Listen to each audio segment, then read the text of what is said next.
मोठे मालक आदरणीय औदुंबर अण्णा पाटील असू द्या, यशवंतभाऊ पाटील असू द्या, देवेंद्र भाऊ ढिंगे असू द्या किंवा शरददेव वसंतदादा काळे सर्वच मी काम केलेलं ओळख असताना सुद्धा औदुंबर अण्णाचा द्यायला कार्यकर्ता आहे. औदुंबर अण्णा असू द्या, मोठे मालक असू द्या, प्रशम मालक असू द्या, उमेश मालक असू द्या, गेले मी 35 वर्ष आले पंढरपूरच्या लोकांची सेवा करत आलेलो आहे.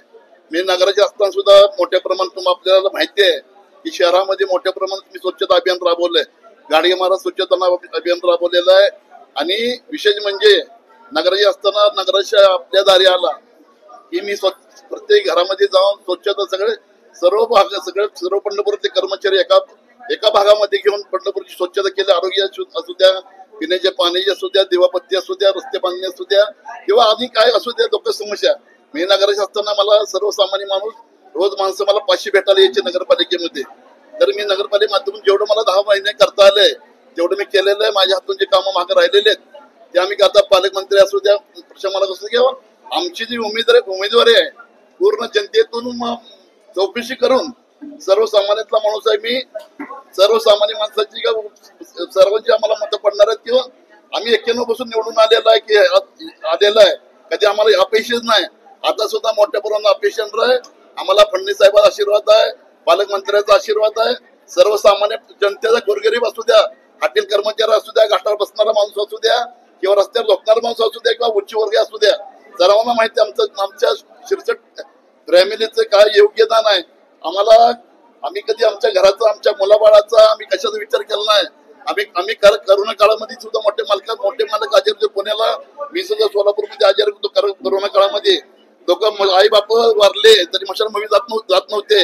मी स्वतः मशानभूमीमध्ये जाऊन प्रेताची विल्हेवाट लावून लोकांना धान्य, लोकांना मला एक प्रश्न पडला होता की लोकांना माझ्यातून काय, तर मी 15 ते 20 लाख रुपये तर त्यांना लोकांना घरी सगळं घरपोच मी धान्य पुरवलेलं आहे. आणि याच्या पुढे सुद्धा मला आता काय माणसं धूळ झाले बरोबर आहे. आमच्या नगराध्यक्ष पहिला साधनात असू द्या, त्यांनी सुद्धा काम आमच्या प्रशासकाच्या माध्यमातून केलेले. आता जे धूळ झाले म्हणतात, पण आपल्याला सगळ्यांना माहिती आहे शहरवाशांना जे आपले अतिवृष्टी मोठ्या प्रमाणात झालेले, रस्ते खचलेले आहेत. आता येणाऱ्या काळामध्ये आपण बघितलं वर सत्ता मोदीची आहे, खाली सुद्धा आपले फडणवीस साहेब आहेत. जर नगरपालिकेचे कामं करायचं असेल, जनतेची मोठ्या प्रमाणात कामं व्हावं असं वाटत असेल तर फडणवीस साहेबांच्या नेतृत्वाखाली, आम्ही प्रशासकाच्या नेतृत्वाखाली, पालकमंत्र्यांच्या नेतृत्वाखाली आम्ही मोठ्या प्रमाणात निधी आणू आणि रस्ते बांधणे असू द्या, कॉम्युनिटी असू द्या, गटारीज असू द्या किंवा स्वच्छ पाणी पिण्याचे पाणी असू द्या. आपण पंढरपुरामध्ये पहिले बघितलं, आपण लहान होतो, पत्रकार लहान असतात किंवा मी लहान असेल, 1 टाकी असायची मनीषा नगरला.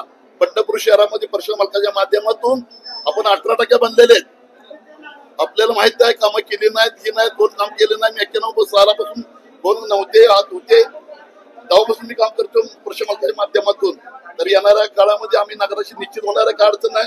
मला कोणाचं आव्हान नाही, काय ना. आम्ही सर्वसामान्यातला माणूस आहे. आम्ही जनतेतनं उमेदवार चौकशी करून पालकमंत्री, मुख्यमंत्री पण दिलेले कामं करत राहू आम्ही.